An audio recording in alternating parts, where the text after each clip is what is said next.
Hello and welcome to Talking Aussie Books, a weekly podcast bringing readers and writers of Australian fiction together. I'm Claudine Tinellis.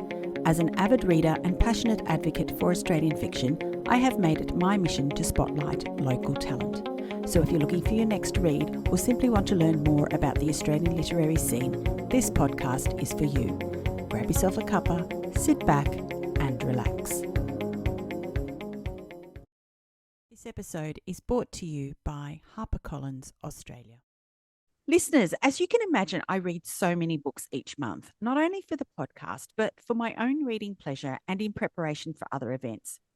People ask me all the time, what is my favourite type of book or genre? And the truth is, I don't think I do have a favourite genre. Whether it's a twisty crime novel or a psychological thriller, an historical tale of a bygone era, a romance, a contemporary story, or fantastical futuristic novel, I love them all. However, the ones that resonate most with me, of course, the ones that I think of long after I finished reading, are the ones that touch my heart.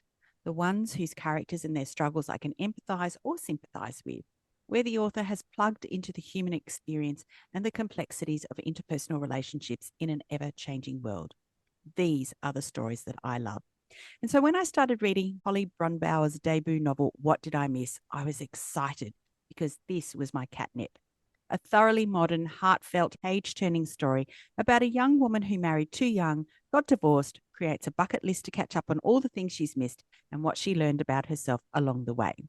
Published by HarperCollins Australia earlier this month, What Did I Miss? Is a funny, pacey story that packs a huge emotional punch. I absolutely adored it, and I'm delighted to have the chance to speak with Holly for the podcast today. Welcome, Holly, and congratulations on the publication of your debut novel. Oh my goodness, thank you so much. That is such a lovely introduction. I was just smiling the whole time. My cheeks already hurt. I'm going to dive straight in and say, tell me about the moment that you got that email or call saying you would be getting a publishing deal. Where were you? What were you doing? Was it completely out of the blue, or had you been refreshing your emails for weeks in anticipation? Well, I got a text from my agent. We knew it had gone to the acquisitions meeting and we were waiting. At HarperCollins, that happens on a Tuesday. I didn't hear anything and I was refreshing so much that, I almost go myself RSI. And then the next day, still nothing was in my inbox. And I just figured that meant it was a no, because surely they just come straight out of that meeting and call you. But then on the Wednesday, I got a text from my agent and she never sends me a text. So I thought, well, that's bad news. Oh, no. And she said, are you free to chat? And I thought, oh God, just break the news via email so I can fall apart without you seeing me. And then I said, yeah, I'm free now. Call me now. And I started just doing laps in my lounge room and I completely unraveled and fell apart. I was convinced it was a no. I started crying. I was shaking. And then she finally called, but it took her 3 minutes. And honestly, I was like, never do that to me again. I can't take it. And then when she called, she was really perky. And I thought that was very strange. I still didn't think it was going to be a yes. I still was like, she's, I don't know why she's being so like upbeat. And then as soon as she said, congratulations, I don't know. I went blank. I didn't hear a thing after that. I was just, out of body sort of experience. And then she chatted to me about, practical things that I just wasn't listening to. They were just going over my head. I thought she's going to have to send. I said to her, you have to send me an email after this. I don't know what you just said. And it was amazing. And then I just walked around in this real dreamlike state. And I was like opening the fridge and going, I'm not even hungry. Why am I here? And then I was opening my linen cupboards and just, it was weird. But I was by myself, which is, a lonely moment. I mean, I told my dog, but he didn't seem that interested. That's fine. But then I got a call afterwards, 20 minutes later, saying that I had been shortlisted for an award. And that was incredible. I was like, what are the odds? And then the next day, I got another phone call saying I'd been shortlisted for Adaptable with the Queensland Writers Centre. And I was like, what is happening? You know how they say like bad things come in threes, but also good things come in threes. So I had these three amazing things happen and I was just in absolute shock. is the only way to describe it. Oh my God, I love that. You gave me shivers listening to that story. That is incredible. It was so hard on my heart. Yeah, I can only imagine. Now, your bio says that you're a multi-award winning emerging fiction author. So, Holly, I Mhm. wondered if you could tell me, what did your pre-publication journey look like? Had you been working on this particular manuscript for a long time and finally caught that lucky break, or had it been a series of manuscripts along the way? Before this, I had my apprenticeship manuscript. That's what I call it because that was the first manuscript I ever wrote. I workshopped it through courses that I did at the Australian Writers Centre. I didn't know how to write. So that was the manuscript I had to write in order to learn how to do it. With that manuscript, I did send it out to, I think it was 6 agents, and 4 of them came back and requested the full. 2 of them rejected it. And 2 of them said, I really like your writing. I really like this, but I have some suggestions. Would you be willing to change it? And at the time, I'd already moved on to What Did I Miss? I was starting to write that. And I was like, oh, I can't write 2 stories at the same time. I don't know if you're the same, but I can't be in 2 different worlds, 2 different characters, 2 different voices. And I was like, thank you. But I think I'm actually working on something that I think is better. And if I'm only going to get one shot at being a debut or getting published, I would prefer that to be the story. So I'm actually going to put that other one in a drawer because I don't think that's my best work. I think that was like a great start. And thank you so much for your interest. But I'm now working on something that I'm really excited about, and I'm going to put my energy into that.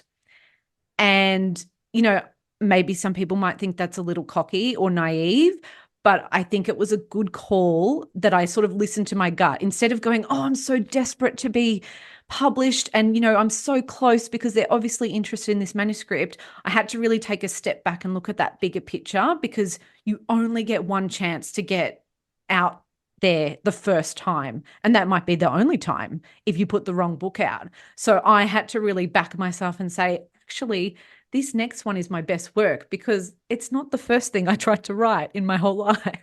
So I now can actually apply all my learnings. And then with that, I was very lucky to have an agent that was interested very early on. I had met her through the CYA conference. They do agent and editor assessments. Have you heard of that conference before? Yeah. Yeah. And so you've got 15 minutes where they've already read your first chapter, your bio, and your synopsis. And in that 15 minutes, they just give you feedback. It's not a pitch. Mm. But in those 15 minutes, she said, I really like this. I think it's really smart. And I think the hook would, do well with publishers. Send me the rest. But at that time, I'd only done a first draft. So I went back to her and said, look, I really don't feel comfortable giving you the full because I know I can put more blood, sweat, and tears into this and make it so much better. Are you willing to wait? Is that okay? And thank goodness, Claudine, she said yes. But I wouldn't have sent my best work. I just couldn't. I'm not that type of person that, like, again, you are desperate to get published, but you still have to make the right moves. You don't want to shoot yourself in the leg. So again, I was like, okay, I have to back myself here. And thankfully, she was happy to wait. And she was so lovely. She kept checking in on me and stuff. And then I got shortlisted for Publishable with the Queensland Writer Centre. So I emailed her to say, hey, great news. I've actually been shortlisted, but I'm going to do this program and it's a developmental program. So I'll send it to you afterwards. And she was happy to wait again. She's like, that is great news. Like, congratulations, do it. And then I finally sent it to her when it was done. Wow. I have not interviewed very many people who have so much self-awareness in the sense that you've just described, Holly, because I'm guilty of this myself, where it is just about chasing the publication dream and whatever will get you there, rather than it being a series of strategic moves, which you have clearly made. And I applaud you for that. Oh, thank you. Thank you. Like I said, I guess maybe I was a little naive at the time, but also, yeah, you do have to trust your gut. And it can be really hard because you do want that dream, but at what cost? Like your creative integrity is so important. So you have to listen to that. Mm, yeah, absolutely. I'm loving hearing this from you. Holly, as I mentioned in my introduction, I absolutely adore this novel. So I wondered if you could tell me about your inspiration for Michaela's story. Like, what was that first idea that had you thinking about Michaela and what she was about to do? Yeah, it was one of my friends who was in that similar situation that she had married and divorced her high school sweetheart, which I actually have a few friends in that situation where they've married their high school sweetheart. But this one had actually divorced and found herself in a situation where she was entering the adult dating world for the first time. And whilst that was probably terrifying for her, it was amusing for me because I just thought, oh my goodness, you have missed out on so many things that people often do in their 20s. And I just had this vision of someone in that position going up to a man at a bar, trying to pick him up and just awkwardly flirting. And I just had to write it. It just came out of me. And then after that, I thought, I think this is good. Like, I think I'm onto something. And I thought, what else could I make this poor woman do? What else can I put her through? But I just want to preface it by saying that Michaela is not my friend and my friend is not Michaela. That's where the similarities, finish. And she knows that as well. She's read it. So, but then I went and asked my friends, if you found yourself suddenly single, what new experiences would you want to try? And they just came back with all these filthy answers. And I was like, hold on, let me grab a pen. And I wrote them down and I thought, oh goodness, like I cannot put those in a book. I'll never get published by HarperCollins because in my mind, I was going to be published by HarperCollins. That's what I believed. And I thought, okay, so what can I work into a narrative? But I'll let you know, Claudine, when it actually got acquired, before it got acquired, I had a conversation with my publisher.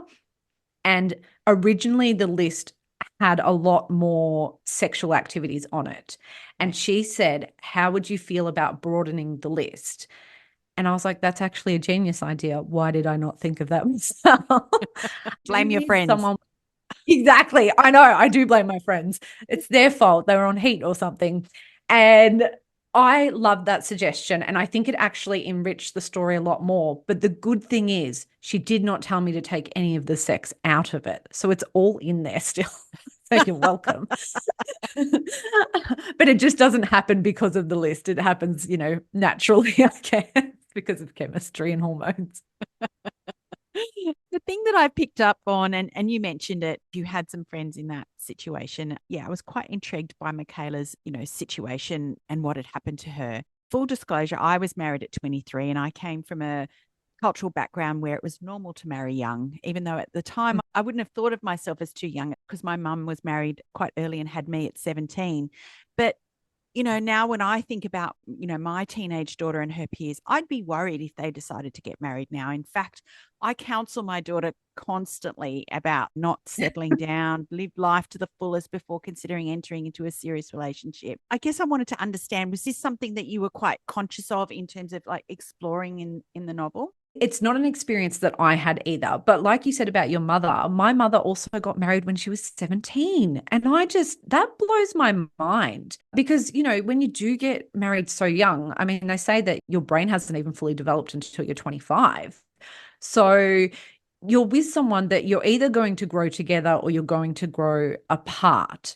And, I wanted to show a relationship that probably was great at that point in time for them.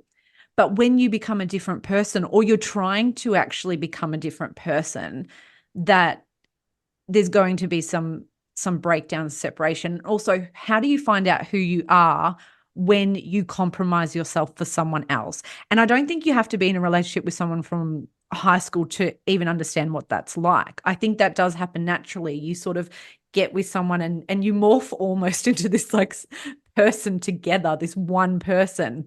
But the person who's right for you is the one that brings out the best qualities in you. And so I really wanted to explore that with Michaela, and that even though she felt like she was this very bold, independent woman, she starts to realize over time that she had made herself a bit smaller, and she'd made decisions based on what her ex-husband Warren, aka wanted. And I don't want to sound as if marriage is a bad thing, because in my case, it's definitely No. not been. I've been happily married for 30 years now.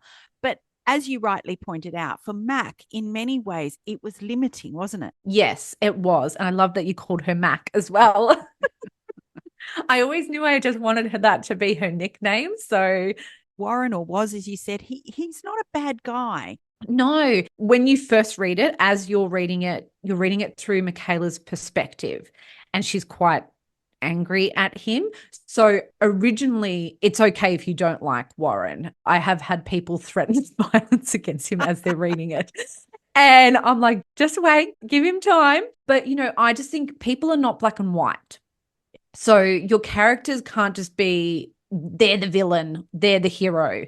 We have what I like to call like virtues and flaws. So we're on a sliding scale. Like sometimes you can be charming, but then other times that person can be manipulative. So, you have to show that light and shade in people, but also when you're writing from a specific point of view, you are showing it from that, like I was showing it from Michaela's point of view, and how she views him at the start is different to how she views him at the end. And that has to do with her own personal growth. He hasn't changed, or, he does show change, but that's all from her perspective and based upon what she goes through throughout the story. Now, we haven't really talked about the plot of the book beyond the basic events, but a couple of things happen to Mac that makes ticking off all the items on her bucket list a little problematic. Can you tell us about the bucket list, and what are the two things that stand in her way? Yes. So the bucket list is something that so it's called her no regrets list. These are the experiences that she feels she missed out on in her 20s because she was, settled down. And she wants to tick those off before her 30th birthday. Her friend gives her a bit of an incentive to sort of like, this is something that they can do together. Her friend's going to be her accountability partner.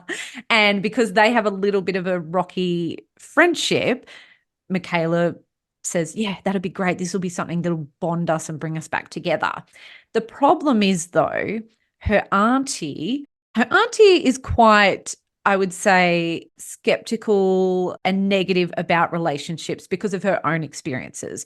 So when she hears that Michaela has met someone, this lovely beau, Mr. Shepherd, she's a bit taken back from that. And instead of, talking her through it or supporting her, she puts an obstacle in her way. There's something that Warren really wants, which is a 1967 Ford Mustang GT Fastback named Gertie, which is owned by her auntie.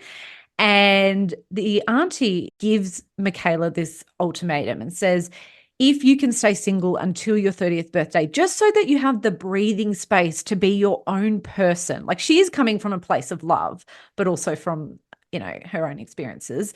She's just saying, if you can stay single, I'll give you Gertie. Otherwise, it's going to go to Warren. And because Michaela's so mad at Warren for the awful thing he did that ended their marriage, she's like, no way, Jose. Like, that's not happening. He's not getting that car. She doesn't want the car. She just doesn't want Warren to have it. It's gone to that level of pettiness at that point. So it does become a huge roadblock for her and Beau, because she's like, well, I don't want a relationship. I just got out of a divorce, but also I really want this car so I can get back at my ex. I do agree with you. I think Quinn is coming from a good place, despite her obvious difficulties and her own personal experiences. I found myself agreeing with Quinn. I was like, yes, yeah, girl, like, you need some breathing space. You've just had a really terrible time and you need some space for yourself. So I was completely on Quinn's side in that respect. That's good. I've heard from readers that they actually quite like Quinn. And I was like, oh, that's interesting, because when I was writing her, I didn't really have much affection for her. But yes, in that moment, I think what she says makes sense. Like, if you've just come out of an 11-year marriage, the last thing you need to do is jump into a relationship. Yep. Amen, sister. I love that the list is published in full in the early pages of the book. And one of the items on the list, which Max stipulates is in no particular order, is to have a one night stand. So to that end, I thought I might read the very first line of the novel. And it is, quote, "The day after Michaela's divorce is official, she points to a stranger at the bar and says, 'That's the guy I want to go home with.'" What a way to open this novel. And straight away you want to know if she does end up going home with this guy. Yeah. And that guy turns out to be the delicious Beau Shepherd, who ends up not being quite the no-name anonymous hookup that Mac imagines, right? Poor thing. What a horror story. Tell me a little bit about Beau. Beau, oh my goodness. He is, so many readers are falling in love with him. And I'm like, I'm very happy for you to borrow my book boyfriend, but let's just make it known that he's mine. I created him. He's my he's my dream man. Beau is someone who, I don't want to give spoilers away of how he sort of enters the story, I guess, but he's someone who challenges Michaela. So he has really firm boundaries that she tries to push against all the time, but you can't. And also he calls her on her behavior, and he likes to have healthy conversations and address, have brave conversations. A lot of people like to hide from them. They don't like conflict, which is something that Mac is used to. She's used to going silent and festering. Yeah. And he's like, no, that's not happening. So, he really does challenge her emotional capacity and really helps her to open up a lot and be comfortable with being vulnerable. And so he's just a really great person to have, I guess, as a way to show her how she's behaving and how that isn't actually serving her and how that did not serve her in her previous relationship. And if she wants to go forward and have any type of relationship with anyone, whether it's him or someone else, she has to let go of some of that stuff, or she has to maneuver and try something different because it's not working. And he's also really hot. That much is clear, my friend. Yeah. Yeah. Just had to add that in there, I actually have coming up, I've asked some of my readers to give me if it was ever made into a screen adaptation, who would play Michaela and Beau. So I'm going to show that on my feed soon. And it's just been so great to see how they see the characters, and every single Beau they've sent through, I'm like, oh, he's so smoking hot. So I love that they've pictured him the way I have. Oh, well, you just did such a fabulous job describing him. He's just delicious, as I said earlier. Yeah. And I think the thing is, it's not just his looks, because, you need that, but it is his personality and the way he carries himself. Those are really attractive qualities, because that's something that we need and want from men. He's what you would call, I don't want to say moral because that sounds really conservative, but he's got very clear boundaries and he knows exactly who he is and what he wants from life. Yes, yes. And he is a little bit older than her, and he's gone through relationships and breakups. So he's had that chance, whereas Michaela hasn't gone through that. That's where we meet her in the story, where she's going through that point in her life. It's perfect sort of timing, but also the worst time to meet him. Michaela doesn't really have a relationship with her parents, but she does have three very important women in her life. And we've already talked about a couple of them. We've got Cece, who's her close work friend, who's just come back to work as a high school teacher from her maternity leave. We've got Quinn, her free-spirited, car-loving aunt. And then we have Trish, her ex-mother-in-law, who happens to, or appears to love Mac even more than she loves her own son. All wonderful secondary characters. And I think it's these relationships that sustain Mac in many ways. They're important bonds that help her move beyond what was quite a difficult time in her life, aren't they? Yeah, absolutely. And with Trish, I adored Trish. I found her to be such a fun character to write, because normally in a book you would have, not even in a book, just in life and sometimes in movies and stuff, they usually pin a mother-in-law and daughter-in-law against each other. There seems to be conflict within that relationship, especially if, the son happens to be a bit of a mummy's boy or whatever. But I didn't want that. in this book. I wanted to steer away from those cliches and have a really great relationship, even though they're very opposite. Like Michaela and Trish have a lot of differences in how they appear and things like that. But I thought it was important to show that Trish was someone who became like a mother to Mac, because, that's sort of what happens when your parents aren't acting that way. And it was a really important relationship to her. But what happens when you do break up with someone and that's not your actual blood family? Like, how do you still sustain a relationship but create distance with your ex? And I wanted to explore that in the story. Yeah, so I felt like they were a really terrific support crew for her. And I guess in talking about support crews, I wanted to touch on the fact that you are part of a support crew called the Debut Crew 2025. We talked a little bit about this before we started recording, but I wondered, Holly, if you could tell me how important has the support of these other authors been to your transition from being aspiring to published? Yes, it's been quite amazing. And I think we have the larger group where we can all ask questions, drop them in at any times and share resources and things like that. But I've made those, relationships with people. We were talking before about the wonderful Emma Babington, who's the author of The Neighbours. And I just love that this relationship has come out of nowhere. Yeah. And it's nice to have someone like our release dates were the exact same days. And, there's no competitiveness there. I want people to read Emma's book as much as they read my book. I will shove it down their throat if I have to, And I've been saying to people when they finish mine, I'm like, now you should read Emma's book, The Neighbours. It's amazing. So, it's really nice to have someone go through what you're going through and understand, because from the outside looking in, people think being published is amazing and it's just a really exciting time. And it is. There is so much excitement, but there's so much fear and terror. And you just need someone to be like, oh, I'm not okay right now. This happened. And for them to, talk you off a ledge. So thank you to Emma for doing that for me. But I do have a lot of relationships with other authors as well that I've had for years. And I think that's one of the best things about writing is actually the community, and that we embrace each other whether we're published or not. I don't think there's any sort of snobbery there about, oh, like you're not published yet. I feel like there's been so many people who've given me their time before I'd even, announced my book deal or anything like that. People are just so generous.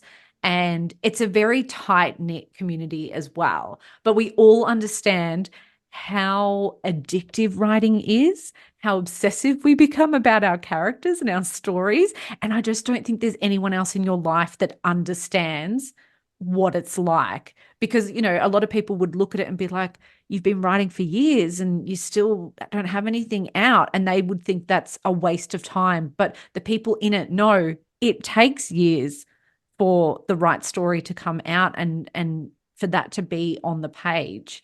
So, yeah, you need that community. There is another aspect of this story that I'd like to touch on, and that is grief. But it is hard to talk about this without giving away a major plot line. I guess the point that I wanted to make in raising it is that Mac was paralyzed by this grief and unable to move forward without really addressing it. And this is what you were telling us about when you were speaking about Bo a little earlier.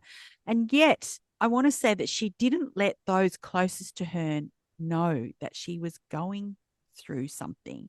So I wondered if you could tell us a little bit more about that. Yeah, I guess it was really hard to write those scenes because one, it's obviously a very upsetting topic. I haven't really seen it explored a lot in rom-coms as well. So I was a bit worried, am I allowed to put this in here or not?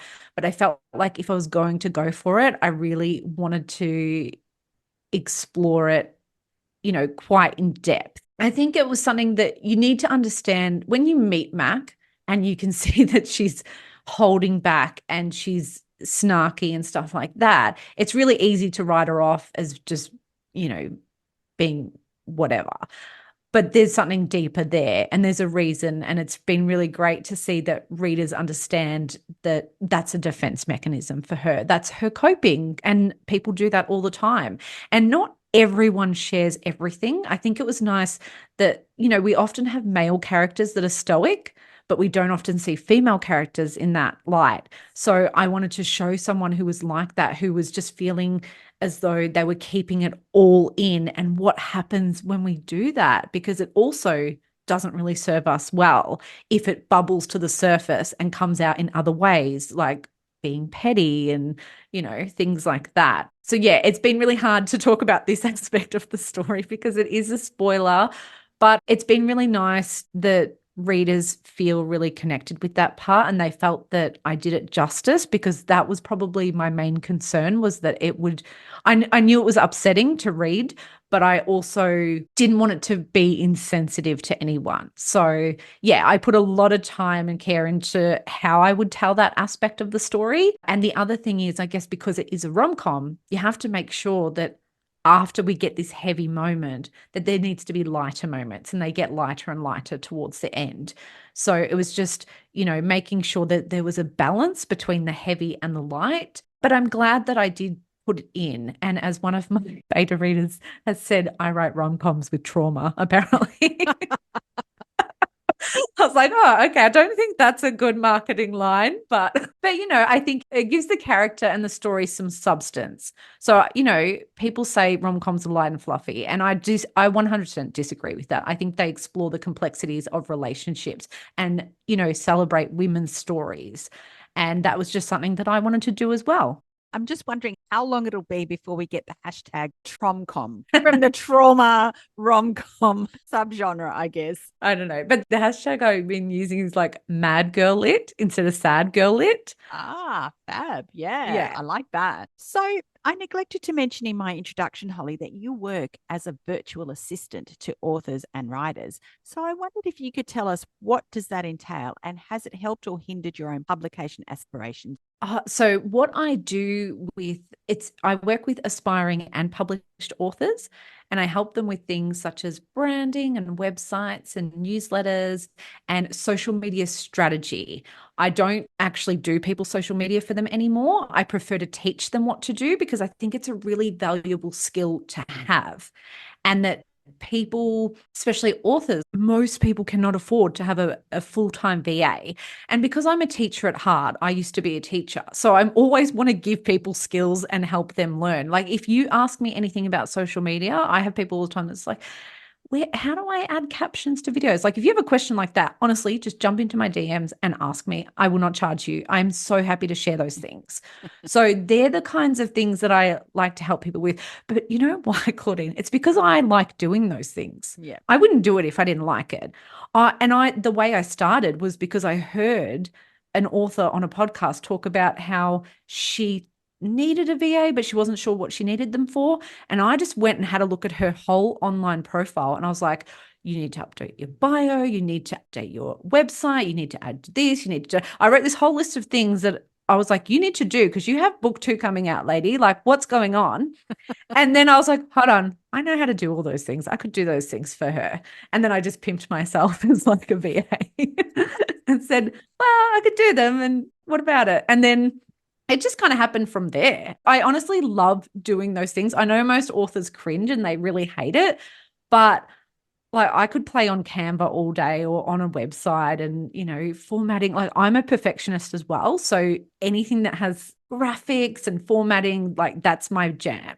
Apart from social media, are there other things that you get commonly asked to do? People, I don't know, they ask me lots of questions about marketing and things like that. I'm not a marketing expert, but because prior to being an author, I was a blogger, but I was a professional blogger in that I was being paid for it. And the only way you get paid for being a blogger is if you have an audience. So because I'd gone through that process of already creating an audience, I knew how to do that then as an author. So I was able to pass that on to other people. Like I love giving them tips and skills.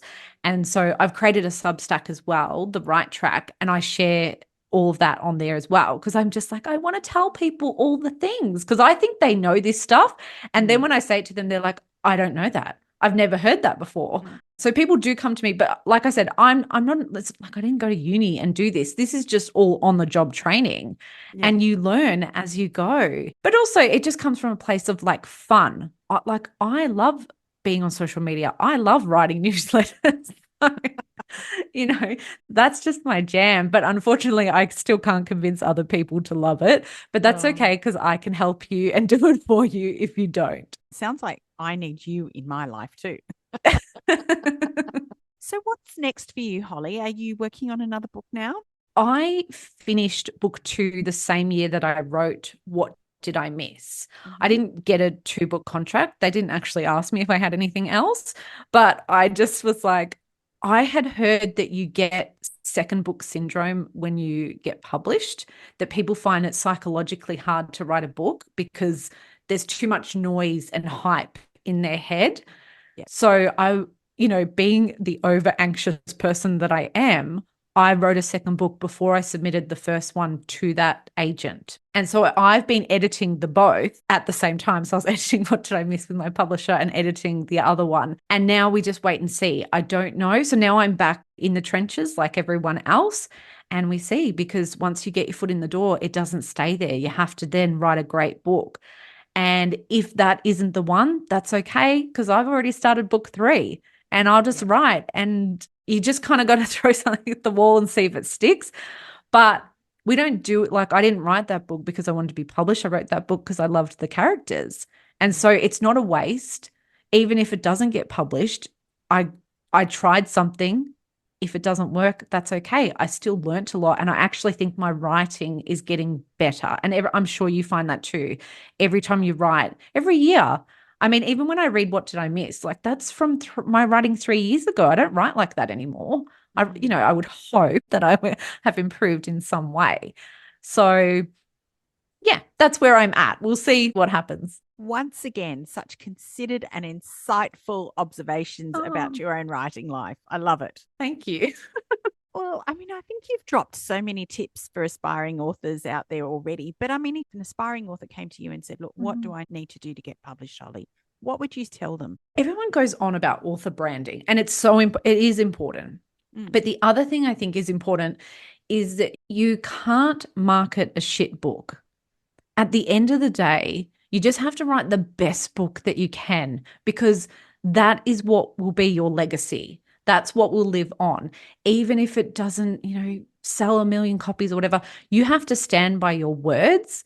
So work on your craft first. Work on making that book something that you just feel really proud to hold in your hands. Like imagine yourself at your launch holding that book. You don't want to be there and be like, oh, I could have done this or I should have changed that. Or you don't want to have those doubts. And especially when Mm. you have to face the critics, because you Mm. want to look at those reviews and be like, eh, okay, wasn't for you. You don't want to be in a heap going, I should have done that. So Mm. just go and write the best damn book you can. A final word from you, if we could. If there was one thing Mhm. that you hope readers take away from this novel, what would that be? I just think you can experience life at any age. Don't get caught up on milestones. Don't let those be defining things for you. I mean, I turned 40 and then I published a book. Imagine if I was, in my 20s going, I have to do it by the time I'm 30. I couldn't have written this book when I was in my 20s. I didn't have that, introspection and things like that. So that is the thing I think that I hope people walk away from that book is just you can have life experiences at any age. There's no deadline to those things. Yeah, perfectly said. Holly, it's been a total joy for me to chat with you about this terrific book. It's a must read for lovers of feel good fiction, and I wish you every success with it. Thank you for joining me on Talking Aussie Books today. Thank you so much for having me. That's it for this episode, folks. Hope you enjoyed this conversation as much as I did. If so, I'd love it if you'd leave a review on your preferred listening platform, which may include Apple Podcasts, Spotify, or Amazon Music. Until next time, friends, happy reading.